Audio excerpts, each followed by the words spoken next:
Hello students, I hope that you're all doing fine. In this 8th lecture of the certification course on law of contracts, we will be discussing the concept of mistake as mentioned under Indian Contract Act of 1872. So let's begin. It all starts from the definition of consent. Thus, mistake may operate upon a contract in two ways. It may firstly defeat the consent altogether that the parties are supposed to have given, that is to say, the consent is unreal. Secondly, the mistake may mislead the parties as to the purpose which they contemplated. Now, the cases in which the consent is defeated or is rendered unreal fall under section 13. This section defines consent as follows.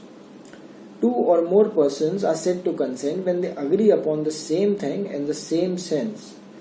So an agreement upon the same thing in the same sense, as we all know, is true consent or consensus ad idem and is at the root of every contract.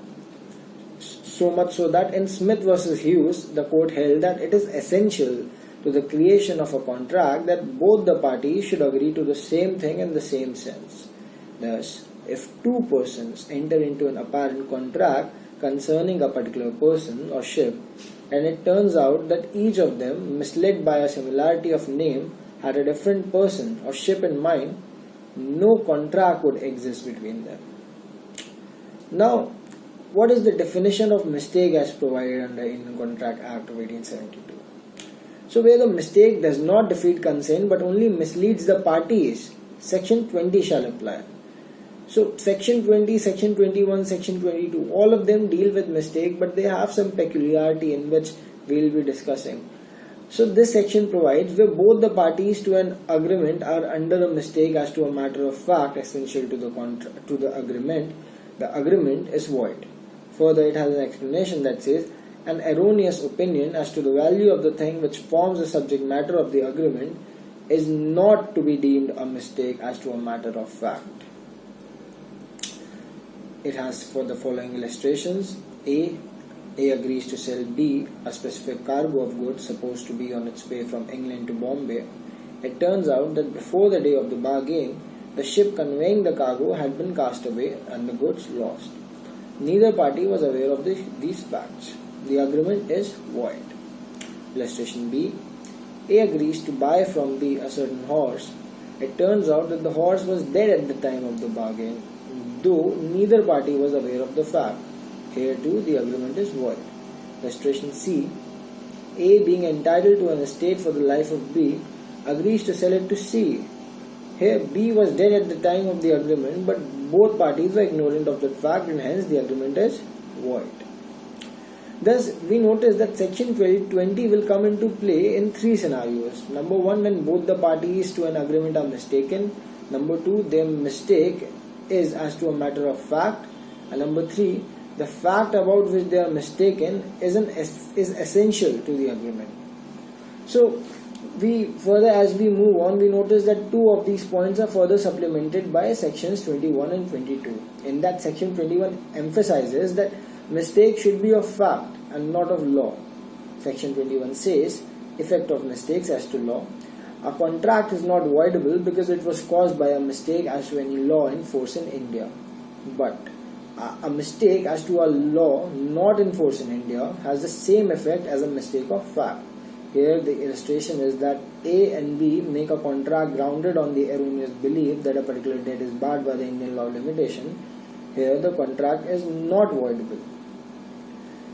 So a question was asked in UPPCSJ 2012 which said, what is the possession of a contract when it is being caused by a mistake of law?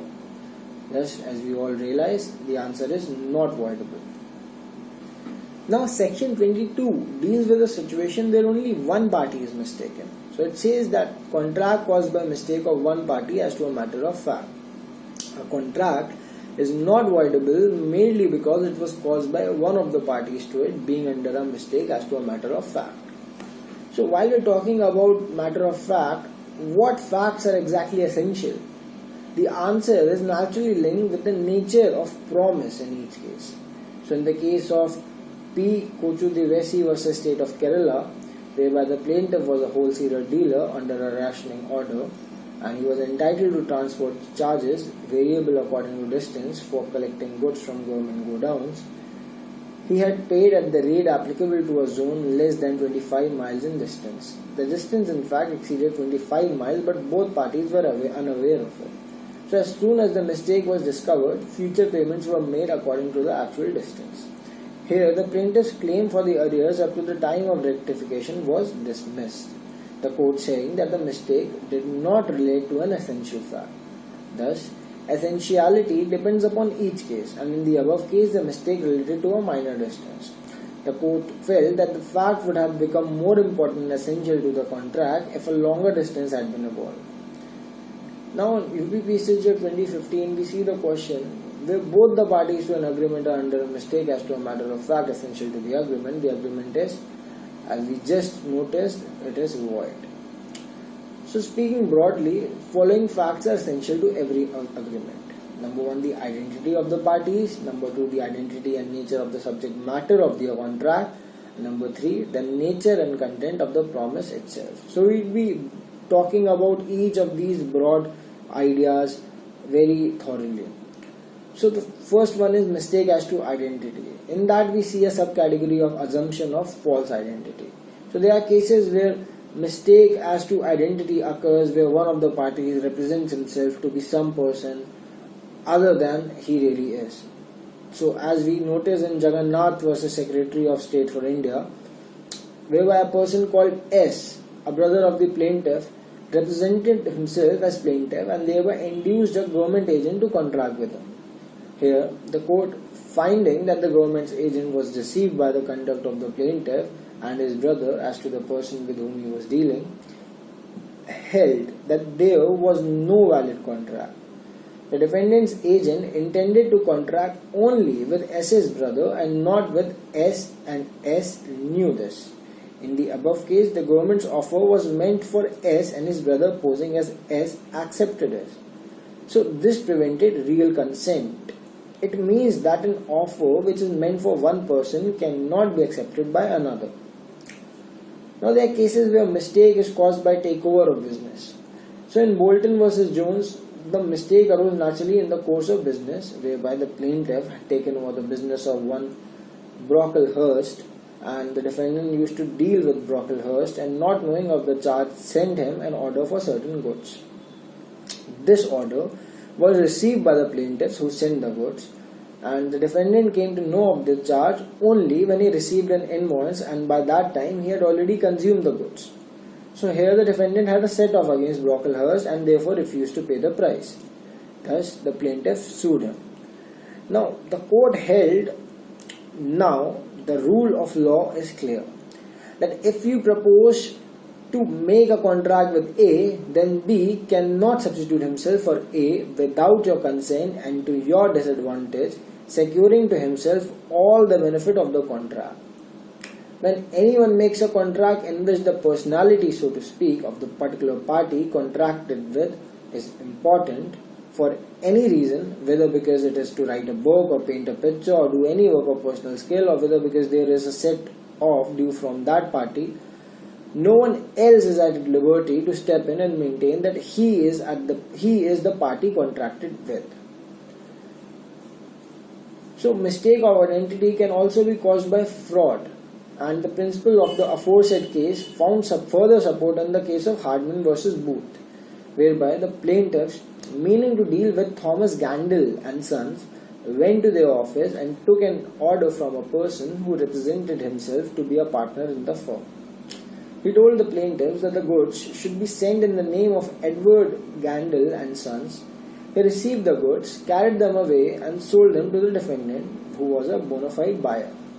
Here the plaintiffs sued the defendant to recover the goods. And here Pollock explained the principle. It is argued that the contract was made personally with the particular individual who made the communication. It is very true that the words were uttered by and to him, but what they imported was a contract with Gandel and Co. The facts being that he was not a member of the firm and had no authority to act as their agent, and Gandel and Co. therefore were not the buyers, and consequently, at no time were there two consenting minds drawn together to the same agreement. So this principle established in this case was further affirmed by the House of Lords in the case of James Cundy versus Thomas Lindsay. Here the plaintiffs received orders in writing from a fraudulent man called Blenker. The order papers had a printing heading, Blenker and Co., 37 Wood Street. So there was a well-known and respectable firm named Blenkeron and Co. in the same street. So the plaintiffs, believing that the orders had come from this firm, sent a large quantity of handkerchiefs. But Blenker received the goods and disposed them off to the defendants who acted in good faith. Here the plaintiff sued the defendant, and it was held that there was no contract between the plaintiffs and the Blenker, and therefore he had no right to sell the goods. The plaintiffs did intend to contract with Blenkeron and Co., and consequently no contract could have arisen between them and Blenker. Of him they knew nothing, and of him they never thought. With him they never intended to deal. Their minds never for an instant of time rested upon him, and as between him and them there was no consensus of mind which could lead to any agreement or any contract whatever.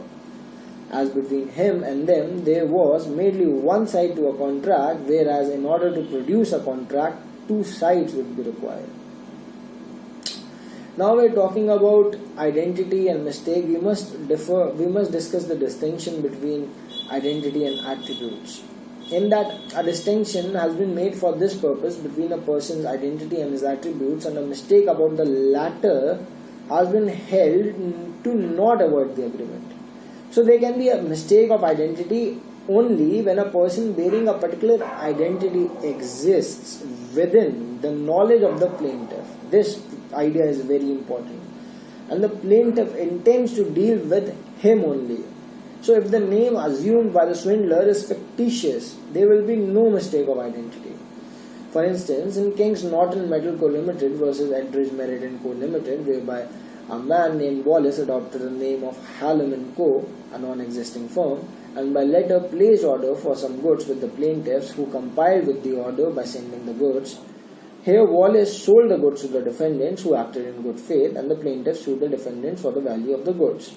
So the facts of this case were actually different from those of Cundy versus Lindsay, in that in the case of Cundy versus Lindsay, Blenkeron and Co. was a separate entity, and the plaintiffs intended to contract only with it. But in this case, there was no separate Hallam & Co. Accordingly, the court held here that with whom did the plaintiffs contract to sell the goods? Clearly with the writer of the letters. If it could have been shown that there was a separate entity called Hallam & Co. and another entity called Wallace, then the case might have come within the decision in Cundy versus Lindsay. But the contract with Wallace was therefore only voidable for fraud, and it could not be disaffirmed after the defendants had acquired the property in good faith. And in Lewis versus Avery, whereby Lewis, the plaintiff, had a car to sell, a man described in the judgment as Rowe came along and introduced himself as Richard Green, a famous film actor. He tested and liked the car and offered a check. The plaintiff told him to wait till the check was cleared, but when his resistance was broken, he demanded proof of identity. At this point, the Rowe produced a special pass of admission to a film studio which showed his photograph and the official stamp. Now this convinced the plaintiff, and he allowed the car to be taken away for the check. The rogue lost no time in disposing of the car to an innocent buyer, the defendant, and the worthless check came back, and the plaintiff sued the defendant to recover his car.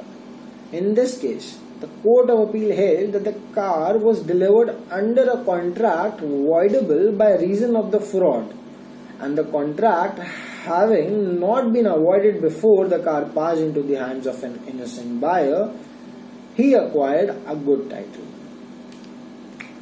So there are cases where identity is specially important, where however the identity of the other party is of vital importance to the offerer.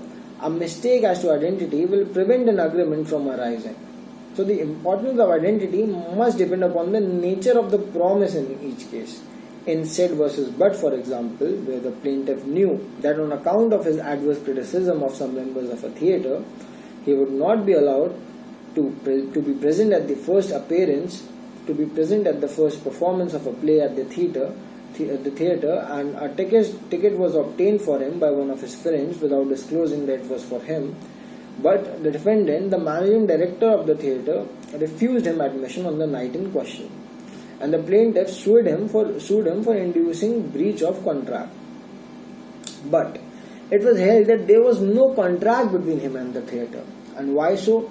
Because the non-disclosure of the fact that the ticket was bought for the plaintiff prevented the sale of the ticket from constituting a contract, the identity of the plaintiff being in the circumstances a material element in the formation of the contract.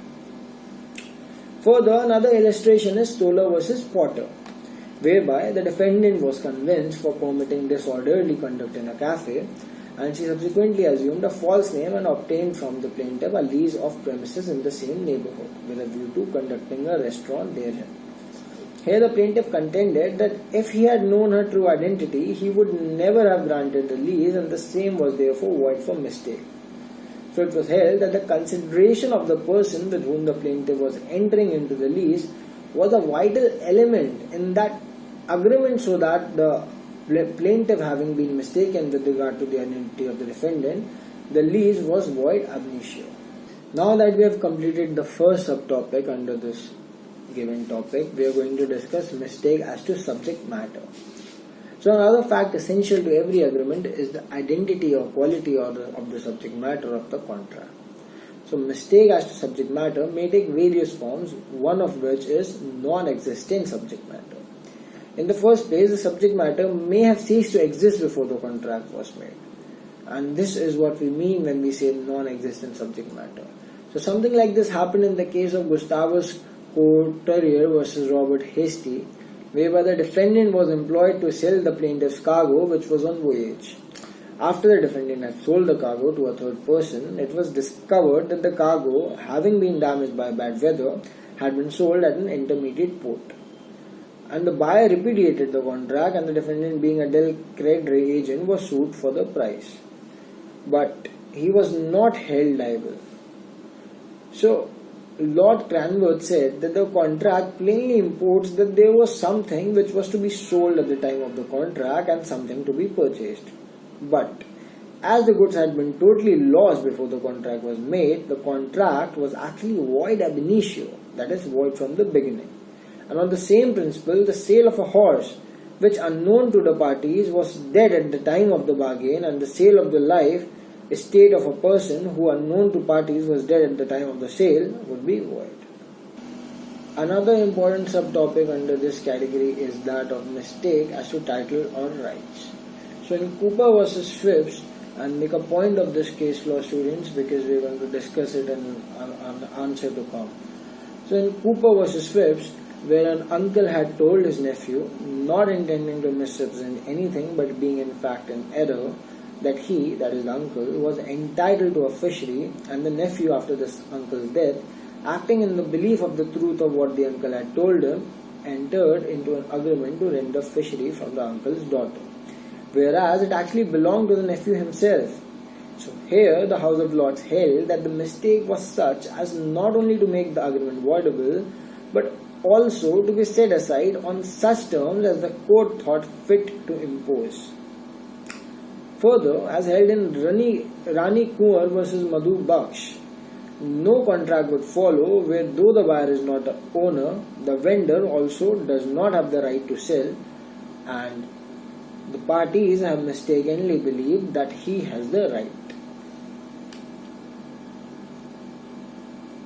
Another important subtopic under this category is that of different subject matters in mind.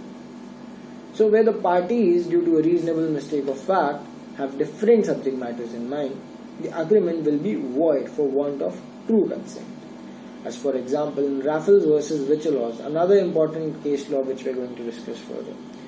So here the defendant bought of the plaintiff a quantity of Surat cotton to arrive ex-peerless from Bombay. Two ships with the same name peerless sailed from Bombay, one in October, which the defendant had in mind, and the other in December, which the plaintiff had in mind. Here the court said the defendant meant one peerless and the plaintiff meant another. That being so, there was no consensus at idem and therefore no binding contract. Another important subtopic is mistake as to substance of subject matter. So another kind of mistake as to subject matter may relate to its substance, nature or quality. The parties may be mistaken as to the existence of some fact or facts forming an essential and integral element of the subject matter.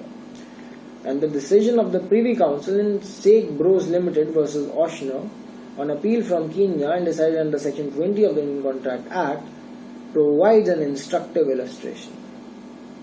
Here, the appellant company, the lessor of a forest in Kenya, granted a license to the respondent to cut, process and manufacture all sisal growing in the forest. And the respondent in return undertook to manufacture and deliver to the appellant 50 tons of sisal fiber per month. But it turned out that the leaf potential of the sisal area was not sufficient to permit the manufacture of the stipulated quantity, and the respondent was sued for the breach. Here the agreement was held to be void. Their lordships, relying upon the statements in Bell versus Lever Bros Limited, came to the conclusion that having regard to the nature of the contract, which was a kind of a joint adventure, it was the very basis of the contract that the sisal area should be capable of producing an average of 50 tons a month throughout the term of the license, and the mistake was, as to a matter of fact, essential to the agreement. At the same time, a mistake as to the quality of the subject matter, as distinguished from its substance, may not render the agreement void. Smith versus Hughes is a well-known case law for this distinction between quality and substance. In here, the defendant wanted to buy old oats for his horses. The plaintiff showed him the sample of the oats he had, but said nothing about their age. The defendant kept the sample for 24 hours and then placed an order for the oats. After a portion of them was delivered to him, he found that they were new and therefore rejected them on the ground that he was mistaken about their quality. But the court could find no ground entitling the buyer to reject. Here, Cockburn Chief Justice summed up by saying that all that can be said is that the two minds were not at idem as to the age of the oats, they certainly were at idem as to the sale and purchase of them. Now, there have been cases where there is misapprehension as to parties' respective rights. So the Court of Appeal has reiterated in Maggie versus Pennine Insurance Co. Limited that a common misapprehension either as to facts or as to parties' relative and respective rights will not make the contract void, but only voidable, provided that the misapprehension was fundamental and that the party seeking to set aside was not himself at fault. And the facts of this case was that the plaintiff bought a car for his 18-year-old son. The son had a provisional driving license. The proposal form for the insurance of the car was filled by the manager of the firm from where the car was bought, and he happened to state that the plaintiff had a provisional driving license when in fact he had none. So the son made an accident and the plaintiff claimed £600 for it. The company compromised the claim, undertaking to pay £385, but before paying, the company came to know of the misstatement and declined to pay. So the agreement of compromise was entered into under the common and fundamental mistake that the original policy was valid and binding when in fact it was voidable for the misstatement. So we notice that in Bell versus Lever Bros, the original contract of employment was supposed by the parties to the binding when in fact it was terminable for the breaches of duty. The only difference was that in Bell, the compromise amount had already been paid, and the Court of Appeal thus held that the agreement was liable to be set aside on the ground that the parties were mistaken as to a fundamental assumption. Now that we have covered the first two ideas, we are going to discuss mistake as to nature of promise. So this principle has been well established in Apanna versus Jami Venkata Paddu, that when a deed of one character is executed under the mistaken impression that it is of a different character, then it is wholly void and inoperative. So if a mistake of this kind is common to both parties, the agreement is void under section 20. The party is being mistaken about the very nature of the promise. But more frequently, a mistake of this kind is brought about by the fraud of one party, and one of the parties, being under a duty to do so, fails to disclose to the other the true nature of the document and thereby induces him to sign the same under the belief that he is signing some other instrument of a different nature. And in such a case, there is no real agreement, as the consent is nullified by the mistake. So this distinction has been thus endorsed by the Supreme Court in Duleria Devi versus Janardhan Singh, another important case law that we are going to discuss further. So in this case, the court held that though a contract or other transaction induced by fraud is not void but only voidable at the option of the party defrauded, there is a clear distinction between fraudulent misrepresentation as to the character of the document as opposed to its contents. While in the former case the transaction is void, in the latter it is only voidable. Now in Raja Singh versus Chaku Singh, the plaintiff appointed the defendant to look after his cultivation and his affairs as he had become too old to manage them himself. The defendant asked him to grant him a lease of his land. The plaintiff agreed to it and placed his thumb impression upon a deed which was in fact a gift of the land. Here, of course, the court held the deed to be void ab initio. And now we are going to discuss the cases where the contract fails to express parties' intention. So where an agreement as finally made fails to express or embody the agreement between the parties as originally made, it can be had rectified so as to bring it in accord with the intention of the parties. And an easy illustration is the decision of the Court of Appeal in Hartog versus Collin and Shields, another important case law, whereby the defendants contracted to sell to the plaintiff 3,000 Argentine hare skins, but by a mistake they offered the goods at so much per pound instead of so much per piece. So the price per piece was roughly one-third that of a pound. The negotiations preceding the agreement took place on the basis of price per piece, and that was also the usual practice of the trade. But the buyers sued for the goods. Here, learned Judge Singleton felt that it was a mistake on the part of the defendants which caused the offer to go forward in that way, and I am satisfied that anyone with any knowledge of the trade must have realized that there was a mistake. The offer was wrongly expressed, and the defendants, by their evidence and by the correspondence, have satisfied me that the plaintiff could not have reasonably supposed that the offer contained the offerer's real intention. Further, in New Hampshire Insurance Co. versus NGN, The Times, where neither party had disclosed his intention as to the effect of the agreement, but coincidentally both entertained the same thought as to the effect of the bargain, it was held that such undisclosed intention was irrelevant for the purposes of interpretation of their contract. So it is necessary that each party should know what is agreed at the time the contract is made.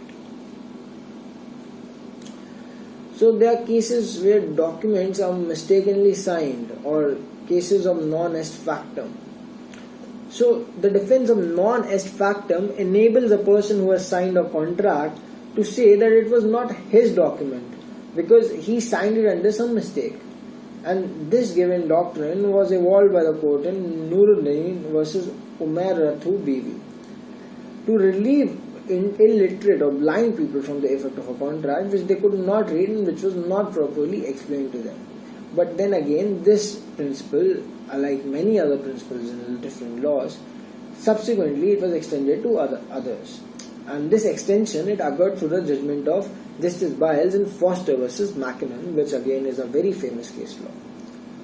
So in this judgment, Justice Biles held that it seems plain on principle and on authority that if a blind man or a man who cannot read or who for some reason, not implying negligence, forbears to read, has a written contract falsely read over to him, the reader is reading it to such a degree that the written contract is of a nature altogether different from the contract pretending to be read from the paper which the blind or the illiterate man afterwards signs, then at least if there be no negligence, the signature so obtained is of no force.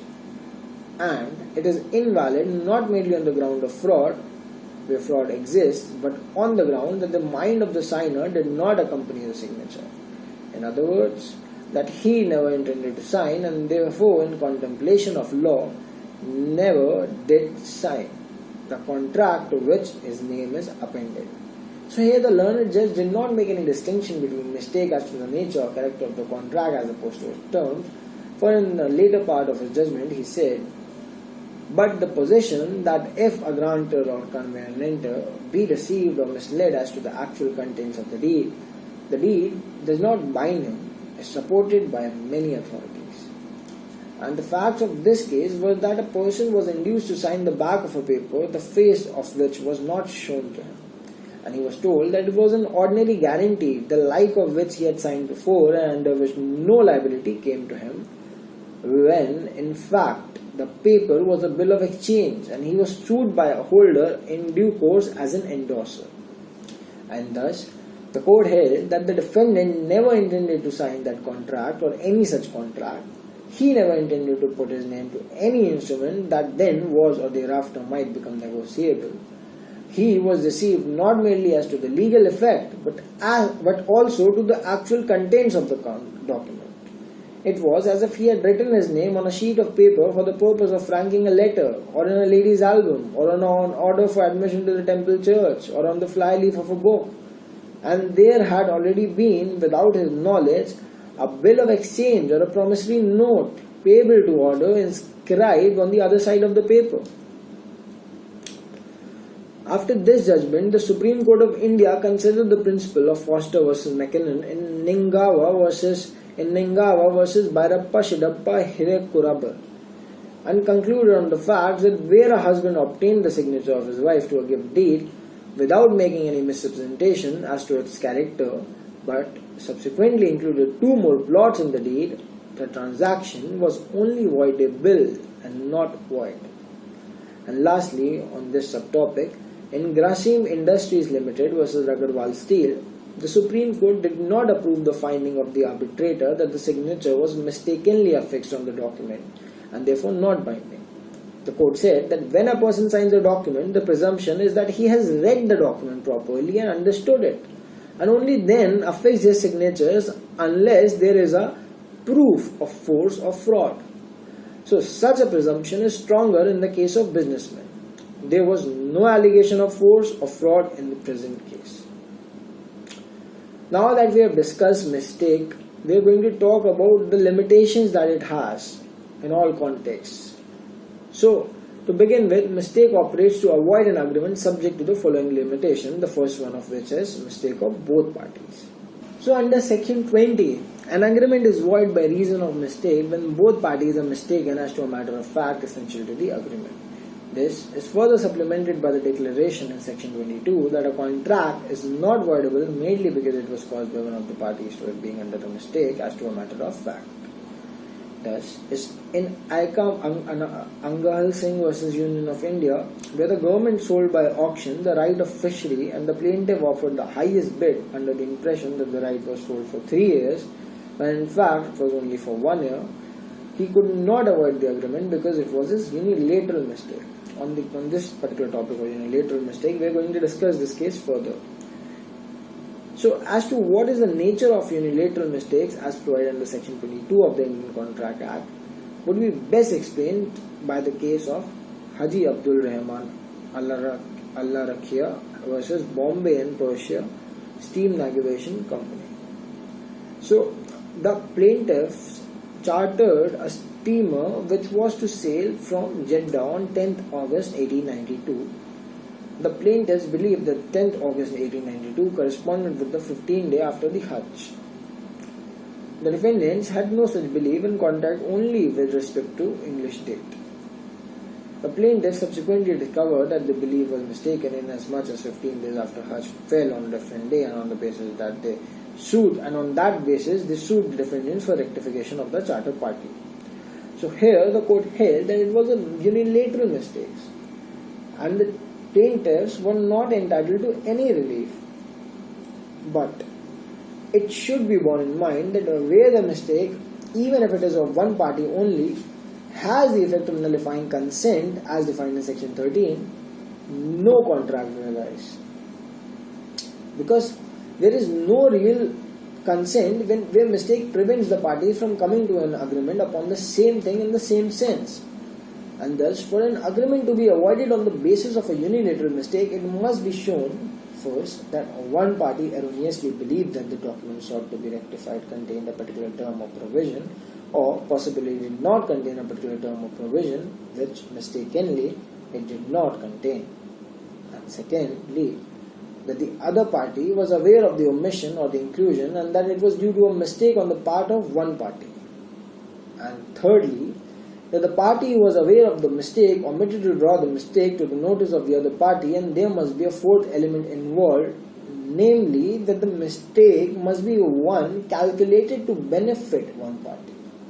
And applying these four principles to the facts of the case in Thomas Bates and Son Limited, in Windham Lingerie Limited, the court came to the conclusion that where a lease deed contained arbitration clause, but the new deed which was prepared by the landlord did not contain that provision without the knowledge of the landlord, and though the lessee was aware of the omission, he did not draw it to the attention of the landlord.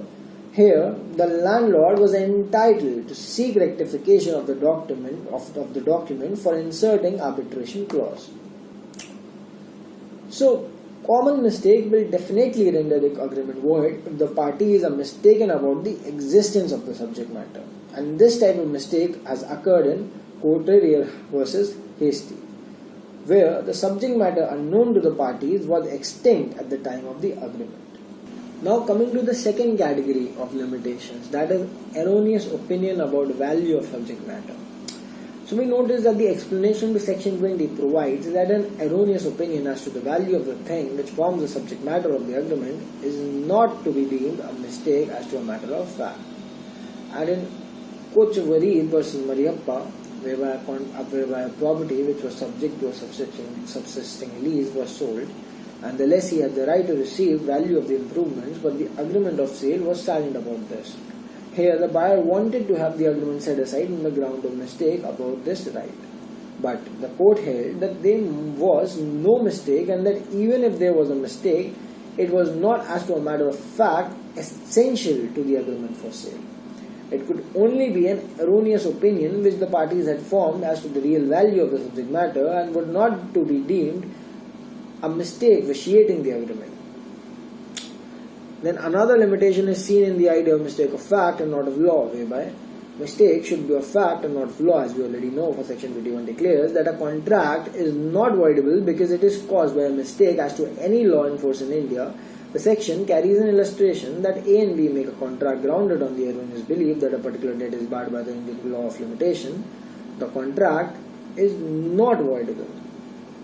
So in Kalyanpur Line Works Limited versus State of Bihar, a mistake as to the effect of registration upon the validity of a document was regarded by the Supreme Court as a mistake of law. But a mistake as to a foreign law will avoid. And in M.R. Balakrishnan versus Government of Karnataka, where in the case of a government grant, the grantee claimed perpetual right of possession under the wrong assumption of factual aspects, the court said that a mistake in construing the terms of a grant could not be termed as mistake of fact. The contract would not be avoided. Now lastly, before we end this discussion, I would like to discuss with you a very important question which was asked in UP PCSJ of 1999. I wanted to discuss with you the entire concept of mistake before I dealt with this given question, because it required a thorough analysis of this concept as mentioned in Contract Act. So the question read, what are the consequences if part 1, consent could not be obtained due to mistake, and part 2, consent is obtained by mistake? So this is one of the smartest questions that I have come across under Indian Contract Act as a part of the paper of substantive law, that is paper 1 of the PCS examination. So the first answer to the first part of this question was that the first part here dealt with mistake when there is no consensus ad idem or there is absence of contract. And here we had to mention section 13 at the offset, and then cite the cases of Raffles versus Vishal Horse and Duleria Devi versus Janardhan Singh, as we have discussed. That would have clearly sufficed the first part of the question. And in the second part, which was a lot more thorough, we had to mention mistake as to a matter of fact essential to the agreement. And here we had to include section 20, which is about mistake of fact of both the parties, section 22, which talks about unilateral mistake as to fact, and in that we should have mentioned the case law of Ekam Angahal Singh versus Union of India, and then continuing we should have mentioned section 21, which talks about effect of mistakes as to law, and then again continuing we must have discussed mistake essential to the agreement, which in turn includes 5 more points. Number 1, mistake as to the existence of the subject matter. Number 2, mistake as to the possibility of performance of the contract, and in that we needed to discuss Cooper versus Phipps. Number 3, mistake as to title. Number 4, mistake as to promise, and in that we needed to discuss Hartog versus Collins and Shields. Now all these cases, students, as I mentioned them in the PPT, that would suffice. You do not need to go and search hundreds of pages to come up with a conclusion just by yourself. This given certification course, it is supposed to save your time and effort in learning any concept related to this given course. And lastly, you have to mention mistake as to the identity of parties, and in that, as I have discussed with you in this given course or lecture, you had to mention the case law of Bolton versus Jones. With that, we come to an end to this lecture, and I hope that you could gain everything that I talked about here, and that you will be able to answer every question that comes from this topic. Further, if you have any queries at all, then please feel free to reach to me, and thank you till we see each other again.